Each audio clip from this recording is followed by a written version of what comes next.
귀한 찬양 감사드립니다. 오늘 본문은 니고데모와 예수님의 대화에 관한 내용입니다. 너무 유명해서 이 본문을 모르시는 분들은 아마 없으실 겁니다. 설교를 시작하기 전에 짧은 얘기를 하나 해드리겠습니다. 예전에 어떤 목사님께서 이 니고데모에 관한 설교를 하셨다고 합니다. 설교 내용은 니고데모는 키가 아주 작은 사람이었습니다. 키가 작은 니고데모는 작았던 키와는 달리 자신의 신앙은 굉장히 컸다고 합니다. 설교를 듣는 사람들이 조금 이상했습니다. 지금까지 들었던 니고데모의 이야기와는 좀 달라서 고개를 갸우뚱갸우뚱하면서 설교를 계속 들었다고 합니다. 목사님께서는 계속 말씀을 이어갔습니다. 키가 작은 니고데모의 마을에 예수님께서 찾아오셨습니다. 예수님이 오셨다는 말을 듣고 니고데모는 한 걸음에 예수님을 향해서 달려갔습니다. 그러나 그곳엔 너무나 많은 사람들이 모여 있어서 니고데모는 예수님을 볼 수가 없었습니다. 그때 바로 니고데모의 눈에 보인 것은 뽕나무였습니다. 니고데모는 뽕나무로 올라갔습니다. 자, 여기까지 설교가 진행이 되자 사람들이 수근수근 거리기 시작하고 또 웃음이 터지기 시작했습니다. 다행스럽게도 목사님은 더 이상 설교를 진행하지 않으시고요. 이쯤에서 눈치를 채셨다고 합니다. 무언가 잘못됐구나. 그래서 바로 잡으셨다고 합니다. 니고데모가 뽕나무로 올라가는 순간 삭개오가 등장했습니다. 그리고 삭개오는 니고데모에게 거기는 내 자리니까 나와라 라고 말을 했다고 합니다. 실제로 있었던 이야기는 아니고요. 사람들이 우스갯소리로 지어낸 유머 중에 하나입니다. 성경과 관련된 이런 우스갯소리에는 니고데모가 종종 등장을 합니다. 설교를 시작하면서 이런 바보 같은 이야기를 여러분께 들려드리는 이유는 사람들이 니고데모를 굉장히 우스꽝스럽고 좀 어리석은 사람으로 생각을 하거나 혹은 그렇게 많이 만들고 있기 때문입니다. 실제로 니고데모에 대해서 좀 바보 같다 또는 어리석다, 뭔가를 모르는 사람인 것 같다라고 판단하는 사람들이 굉장히 많이 있습니다. 그런데 정말로 니고데모가 어리석은 사람이었을까요? 정말로 니고데모는 아무것도 모르는 그런 좀 무식한 사람이었을까요? 바리새인이었으며 유대인의 지도자였다고 하는 사람이 예수님께 하는 질문이 다시 태어나기 위해서 어머니의 뱃속으로 들어가야 합니까? 라는 질문을 던졌습니다. 아주 어린 아이도 사람이 한번 태어나면 다시 어머니의 뱃속으로 들어가지 못한다는 걸 뻔히 아는데 니고데모는 그런 질문을 던지게 된 거죠. 그렇기 때문에 사람들은 니고데모를 좀 어리석다라고 생각하는 경우도 있는 것 같습니다. 또 우리는 모두가 다 알고 있는 거듭남 혹은 중생이라는 단어에 대해서 니고데모가 완벽하게 이해를 하지 못하고 자꾸만 예수님께 물어보고 질문을 하는 모습을 보고 니고데모가 좀 어리석다라고 생각하는 사람도 많이 있는 것 같습니다. 그렇지만 정말로 니고데모는 그렇게 어리석은 사람은 아니었던 것 같습니다. 성경에도 기록되어 있듯이 니고데모는 바리새인이었고요. 유대인의 지도자였습니다. 또 이스라엘의 역사가인 요세푸스의 기록에 따르면 니고데모는 학자이며 부유한 사람이었을 것이라고 합니다. 엘리트 교육을 받은 사람이고 또 사내들인 공예의 일원으로 활동했을 것이라고 말하는 학자들이 굉장히 많습니다. 쉽게 말해서 니고데모는 절대 어리석은 사람이 아니라는 겁니다. 오히려 그 시대의 지성인이고 엘리트였던 것입니다. 사회적으로 어느 정도 성공을 맛본 사람이며 사회적인 지위도 있었던 사람입니다. 다시 한번 말하면 당시 사람들이 존경하고 인정할 만한 그런 위치에 있었던 사람이라는 것입니다. 그런데 이런 사람이 예수님께 밤에 찾아와서 대화를 하고 있습니다. 니고데모는 굉장히 예의를 갖추어서 예수님을 대합니다. 라삐어, 당신이 하나님께로 온 선생인 줄을 내가 압니다 라고 하면서 인사를 건넵니다. 그런데 예수님께서는 인사 한마디도 없이 그리고 칭찬과 예의에 대한 대꾸도 없이 어떻게 보면 좀 너무 무례하다라고 생각할 정도로 말을 던집니다. 진실로 진실로 내게 이르노니 거듭나지 않으면 하나님 나라를 볼 수 없다. 물론 성경의 기자가 예수님과 니고데모의 대화를 그 전부를 수록하지 않았을 수도 있습니다. 그 중에 정말 중요한 것, 하나님이 우리에게 주시는 말씀, 그것만 기록했을 수도 있겠지만 그래도 그것을 감안하고 본다고 하더라도 니고데모와 예수님의 입장 차이는 분명히 존재하고 있는 것 같습니다. 사회적으로 인정받을 만한 위치에 있는 니고데모는 정중하게 말을 건네고 있는데 목수의 아들인 예수님은 그런 니고데모에게 무례하게 굴고 있습니다. 어쩌면 니고데모는 이런 예수님의 반응에 굉장히 당황했을지도 모릅니다. 그리고 또 마음이 상했을 수도 모르겠습니다. 이런 상황 속에서 니고데모는 문제의 한마디를 던지게 됩니다. 내가 나이가 들어서 늙었는데 어떻게 다시 날 수가 있겠습니까? 내가 어머니의 뱃속에 다시 들어가야 들어갔다가 나올 수 있겠습니까? 어떻게 보면 조금 어리석어 보이는 질문을 던지게 됩니다. 그런데 여러분들은 거듭남이라는 단어를 들으면 어떤 생각을 하십니까? 어떤 반응을 보이십니까?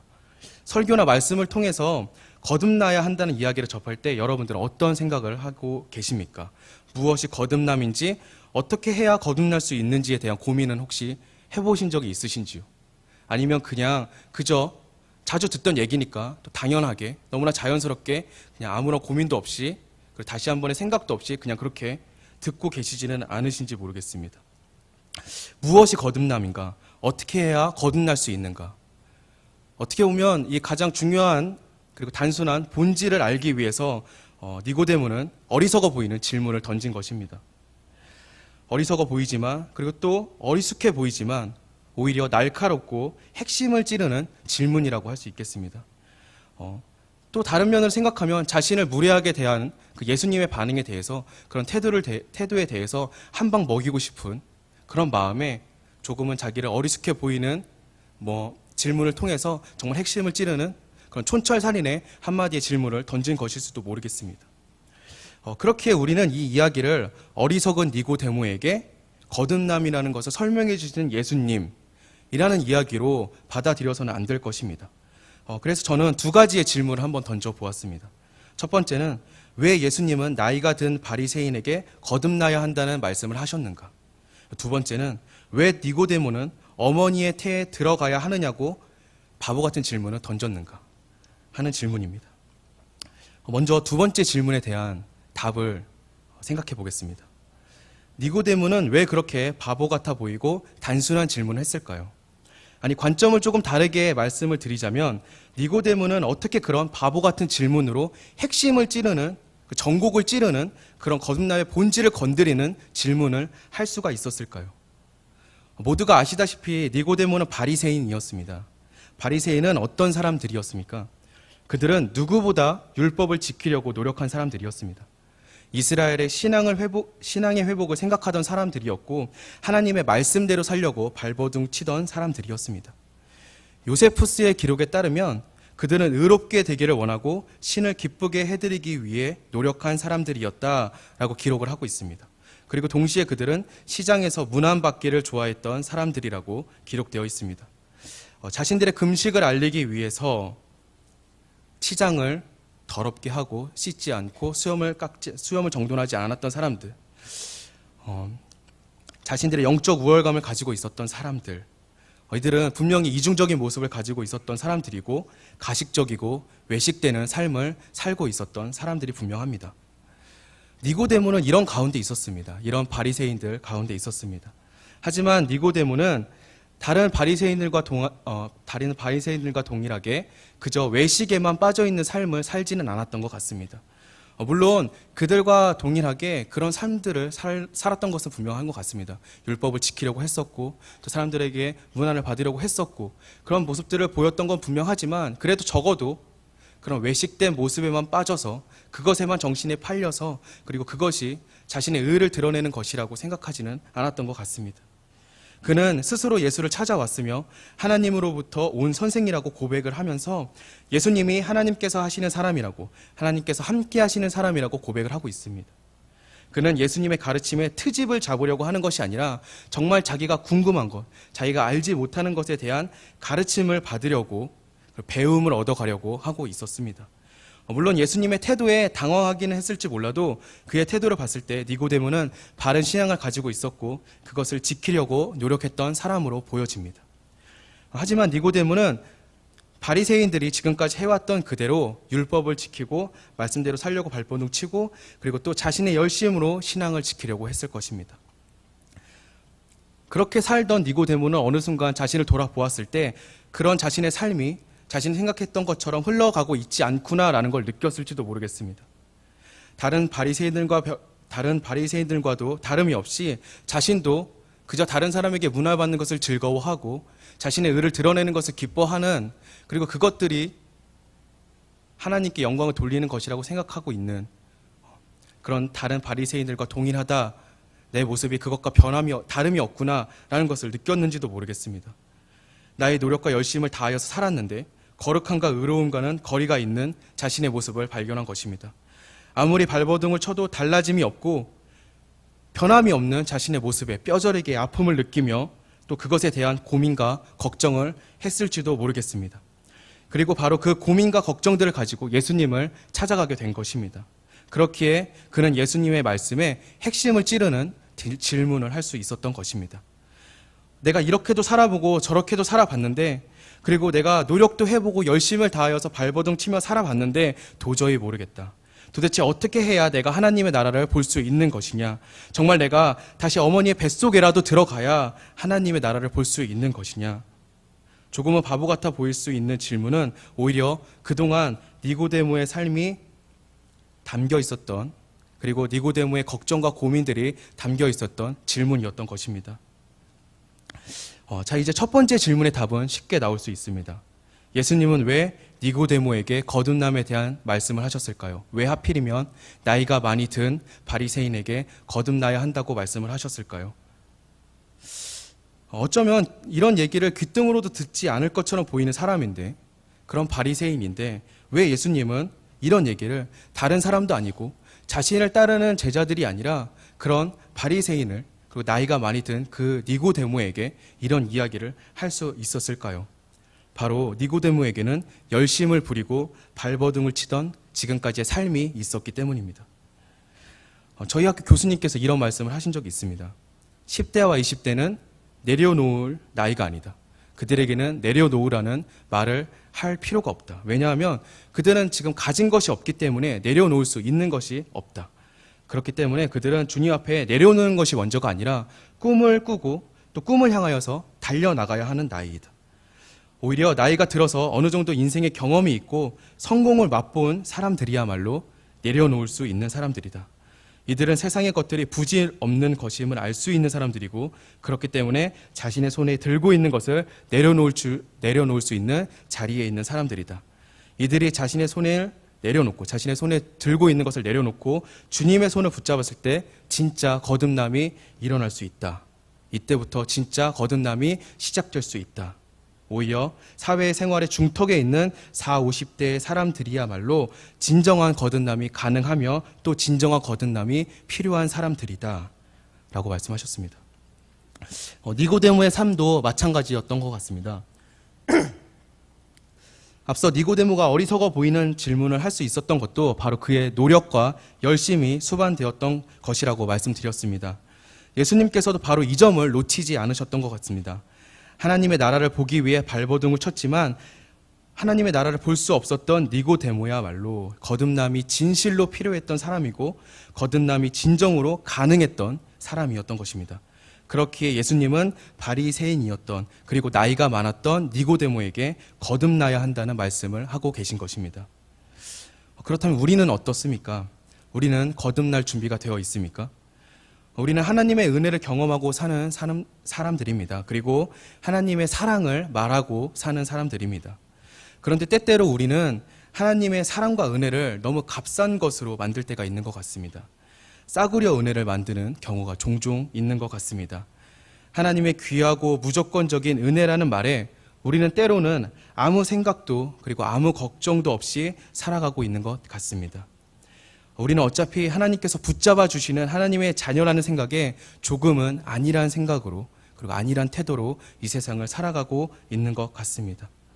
또 때로는 그저 입술의 동의만으로, 또 입술의 고백만으로 우리의 모든 문제가 해결되었다고 생각하는 경우도 있는 것 같습니다. 때때로 노방전도를 다니다 보면 급한 마음에 사람들을 붙잡고 이렇게 얘기를 합니다. 당신은 죄인입니다. 나도 그렇고 당신도 그렇고 하나님 앞에서 우리는 모두 죄인입니다. 그러면 듣는 사람은 당연히 화를 냅니다. 내가 무슨 죄인이냐. 그러면은 우리는 이러한 방법들로 그 사람에게 하나님을 모르는 것이 바로 죄라는 것을 전해줍니다.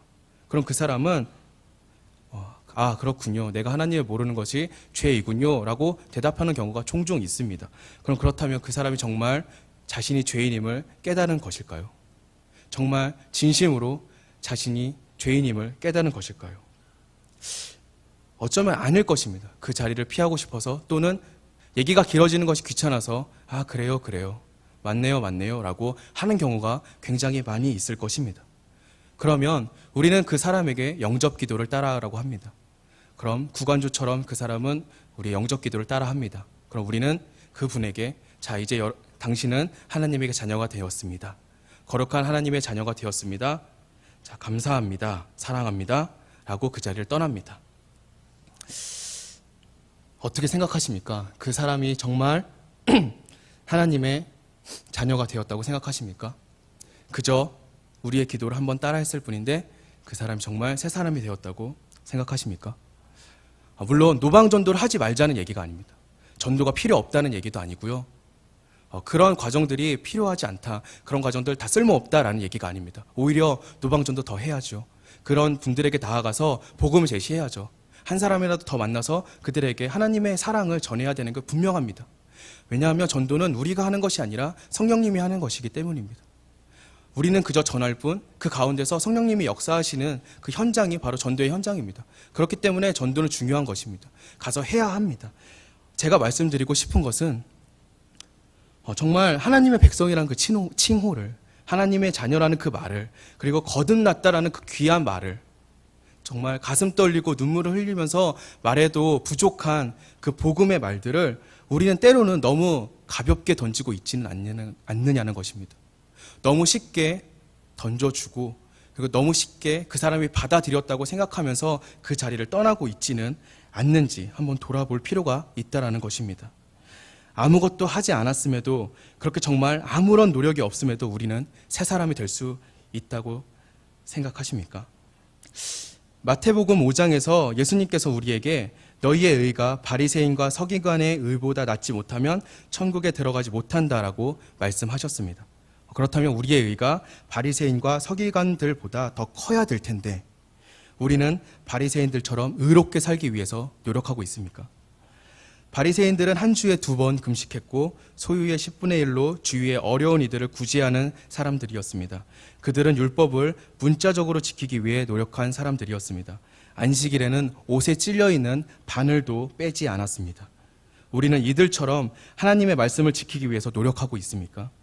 우리가 정말 바리새인들보다 의롭다고 할 수 있습니까? 물론 우리의 의는 없습니다. 하지만 우리는 때때로 노력조차 하지 않는 것 같습니다. 율법이 좋다라고 말씀드리는 것이 아닙니다. 율법주의를 말씀드리는 것이 아니고요. 율법대로 살아야 한다라는 것을 말씀드리려고 하는 것은 아닙니다. 그러나 분명히 예수님께서는 율법을 폐기하기 위해 오신 것이 아니라 율법을 완성시키기 위해 오셨다고 말씀하셨습니다. 그리고 그 율법은 우리의 죄를 깨닫게 하는 것이고 오직 하나님의 의만이 전부임을 알려주는 역할을 감당하고 있는 것입니다. 아무리 노력을 해도 또 아무리 발버둥을 치고 내 힘으로 무엇을 하려고 아무리 노력을 하여도 안간힘을 써봐도 내가 할 수 없음을, 나는 아무것도 할 수 없음을 뼈저리게 느끼고 눈물 흘릴 때 그때 비로소 내 안에 주님의 의가 모든 것을 감싸주심을 느낄 수 있고 오직 주님의 은혜만을 붙잡고 나아가야 하겠다라는 고백이 가능한 것이 아니겠습니까? 그런 고백이 없고 또 그런 노력이 없다면 우리가 가진 은혜와 우리가 경험한 거듭남은 제 역할을 다하지 못하는 어쩌면 이름뿐인 은혜와 거듭남일 수도 있습니다. 조금 극단적으로 표현하자면 이런 노력과 열심이 없는 거듭남과 은혜는 거짓일 수도 있는 것입니다. 혹은 예전에는 그런 은혜와 거듭남이 있었지만 그 은혜를 지속하지 못하고 있는 삶을 살아가고 있을지도 모르겠습니다. 나의 노력은 무엇을 해도 소용이 없습니다. 나의 노력으로는 아무것도 할 수가 없습니다. 수없이 결심하고 선하게 살려고 또 도덕적으로 살려고 열심히 살려고 착하게 살려고 결심하고 노력해도 그리고 또 애써도 모든 것이 다 허사입니다. 저로는 아무것도 할 수 없습니다. 저는 죄인입니다. 저는 지옥에 갈 수밖에 없는 사람입니다. 오직 주님을 통해서만 할 수 있습니다. 주님 없이는 저는 아무것도 아닙니다. 이런 고백과 회개가 있을 때 비로소 우리는 하나님의 나라를 볼 수 있는 자격이 생기는 것입니다. 예전에 밀양이라는 영화가 있었습니다. 극 중에서 주인공의 아이를 죽인 범인이 자신은 회개하고 주님을 만났다. 그래서 나는 다시 태어났다라고 고백하는 장면이 있습니다. 하나님께서 자신을 용서하셨기 때문에 나는 평안한 모습을 가질 수 있다. 그래서 정말 평안한 모습을 가진 그런 범인의 모습을 그려주는 장면이 있었습니다. 그리고 그 장면 때문에 세상 사람들은 분노하였습니다. 범인이 회개를 하고 자복하는, 그리고 눈물로 엎드리는 그 과정의 모습들이 생략되었기 때문입니다.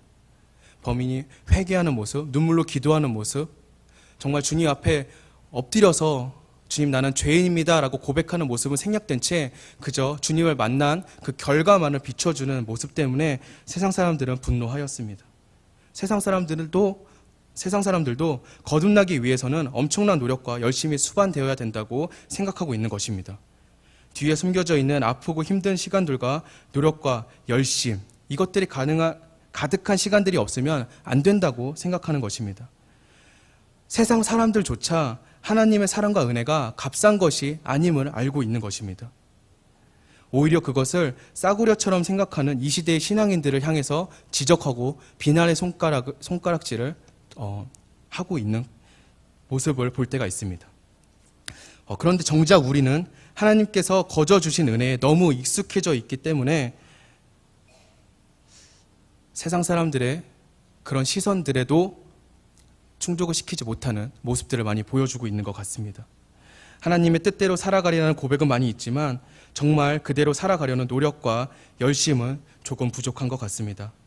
세상 사람들의 눈에 차지도 않는 모습을 가지고 있는데 과연 우리의 모습은 하나님이 보시기에 만족스럽고 아름답다 인정받을 수 있을지 의문이 들고 있습니다.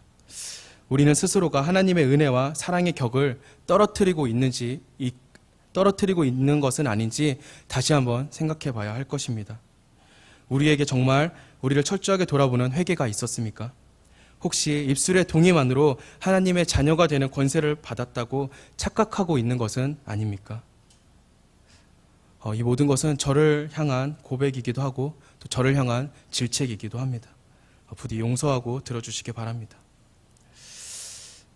예수님께서는 친히 니고데모에게 거듭나는 방법을 알려주셨습니다. 그것은 위로부터 받는 것입니다. 그리고 물과 성령으로 나는 것입니다. 물과 성령으로 나는 것이 무엇입니까? 그것은 육체의 다시 태어남이 아닌 회심을 말하는 것입니다. 특히 에스겔서에 보면 물은 성령의 씻음을 의미합니다.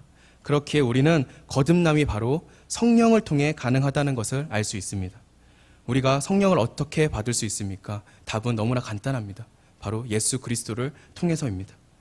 예수님은 이런 자신을 드러내기 위해서 출애굽 시절의 노뱀 사건을 비유로 들어주셨습니다. 광야에서 하나님의 은혜와 기적을 체험하고도 의심하고 불평했던 이스라엘 민족에게 하나님을 뱀을 통하여서 벌하셨습니다. 그리고 죽음의 갈림길에서 구원받는 방법은 바로 노뱀을 바라보는 것이었습니다. 다른 방법으로 구원을 받는 것이 아니라 오직 하나님의 약속을 의지하고 하나님의 사랑을 회복하는 것만이 이스라엘 민족을 구하는 방법이었습니다.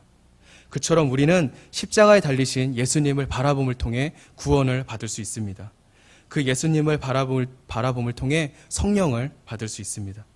십자가에서 죽으신 주님만을 의지하는 것이, 그리고 그 크신 사랑을 느끼고 회복하는 것이 바로 우리에게 생명을 가져다주는 유일한 방법입니다. 다른 방법은 없습니다. 다른 길은 전무합니다.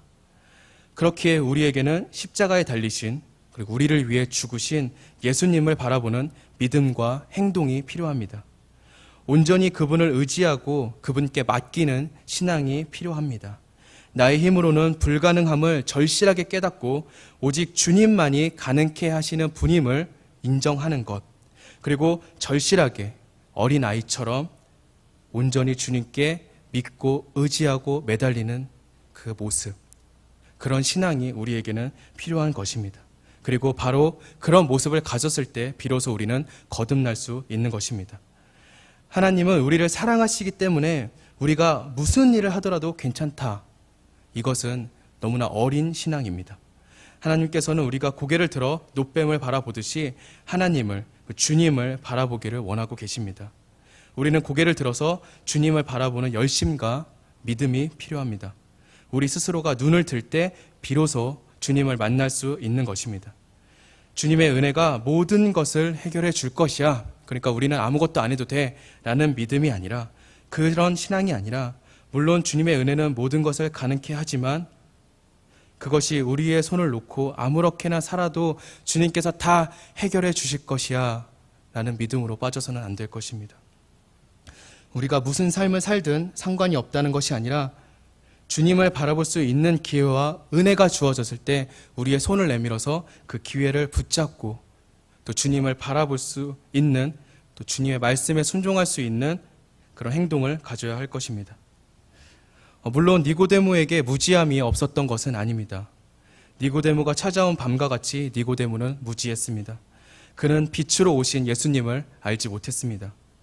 니고데모는 참된 거듭남이 무엇인지를 알지 못했던 것입니다. 그는 오직 자신의 노력을 통해 하나님의 나라를 보려고 발버둥 쳤던 사람입니다.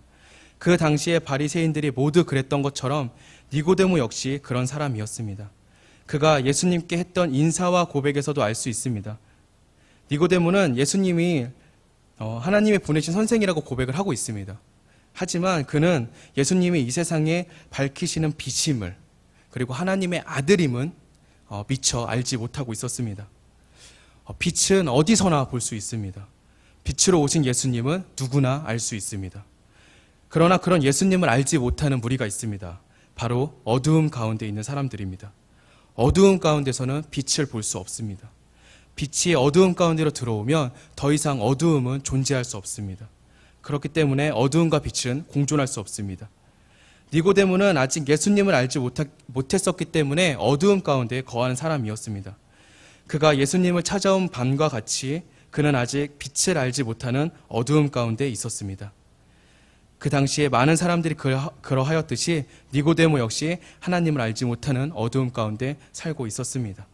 그러나 니고데모에게는 다른 한 가지가 있었습니다. 그것은 자신의 삶을 통해 하나님께로 나아가려는 그 열심이 있었다는 것입니다. 그 삶 속에서 노력과 열심을 통하여서 하나님께로 나아가려는 그 열심, 하나님의 나라를 보고 싶어 했던 그 소망이 있었던 사람입니다. 그러나 니고데모는 그 삶 속에서 자신의 힘으로는 불가능하다라는 사실을 깨닫지는 못하고 있었습니다. 자신의 한계를 느끼고 그것을 해결하고 극복하려는 니고데모, 그것이 바로 예수님과 만났을 때의 니고데모의 변화였습니다. 니고데모는 예수님을 만나서 거듭남의 길을 알 수 있었습니다. 그리고 그 거듭남의 비밀을 들었을 때, 그 비밀을 알게 되었을 때 비로소 니고데모의 어두움 가운데 빛이 비출 수 있었습니다. 이 과정은 우리에게도 동일하게 적용됩니다. 예수님을 알지 못하는, 세상의 빛을 알지 못하는 어두움 가운데 우리는 살고 있습니다. 그것이 바로 하나님과 떨어져 있는 죄의 상태입니다. 그러나 빛으로 오셨기 때문에, 그리고 너무나 밝은 빛이기 때문에 어두움을 모두 살라버리는 예수님께서 우리에게 손을 내밀어 주고 계십니다. 우리는 우리가 어두움 가운데 있었다는 것을 깨닫고 빛으로 나아가야 합니다. 아니, 그곳으로 나아가기만 하면 됩니다. 바로 그 방법이 우리가 어두움 가운데 있었음을 고백하는 것입니다. 내가 아무리 발버둥을 쳐도 나는 빛 가운데로 갈 수 없음을, 나는 그저 어두움 가운데 속해 있을 수밖에 없는 사람임을 고백하는 것, 바로 회개입니다. 그리고 그 회개를 통해 나의 현재 상황을 정확하게 돌아보고 하나님께로 나아갈 수 있습니다. 오직 예수밖에 없음을, 오직 주님의 의만이 나의 어두움에서 건질 수 있음을 고백하고 의지하며 빛으로 나아가는 것이 바로 거듭남입니다. 우리의 노력으로는 불가능합니다. 우리의 의지로는 아무것도 할 수 없습니다. 그러나 그것을 알기 위해서는 우리의 노력이 필요합니다. 우리의 의지가 필요합니다. 우리가 아무것도 할 수 없다는 것을 알기 위한 노력이 필요합니다. 우리의 의로는 천국에 들어갈 수 없습니다. 우리 안에 있는 주님의 의만이 우리를 구원할 수 있습니다. 우리를 위해서 십자가에 달리신 주님만이 우리를 거듭날 수 있게 해주십니다. 그분을 바라보기 위해 노력하는 저와 여러분이 되기를 바랍니다. 오직 주님의 은혜만을 의지하고 붙잡기 위해 발버둥 치는 삶을 살아가는 저와 여러분이 되기를 원합니다. 십자가에 매달리신 하나님을 바라보는 저와 여러분이 되기를 주님의 이름으로 기도하겠습니다. 함께 기도하시겠습니다.